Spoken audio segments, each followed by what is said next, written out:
Alright, let's look at our week 9 Thursday daily language review. So number 1, we're looking for incorrect pronoun shift. And remember, this can be by people, this can be by numbers. So in order to stay warm, the baby rabbits cuddled with their mother. So first, you need to find the pronouns. So you go through, and the only pronoun is her, okay?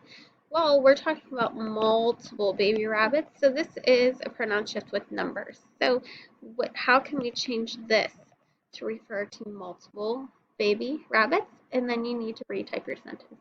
Inaccurately, you need to figure out the prefix, the beginning, the base or root, which is the main word in the middle, and then the suffix at the end.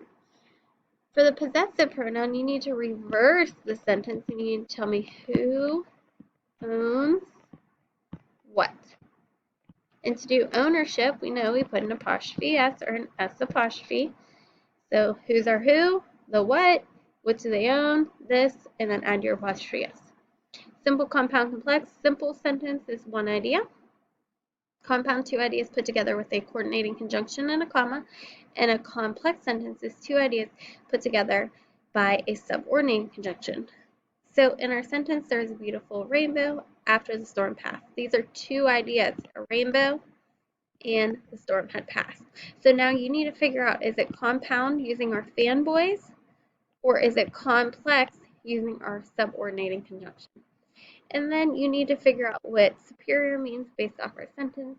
Gail was told to report her superior as soon as she arrived to work. What does a superior mean?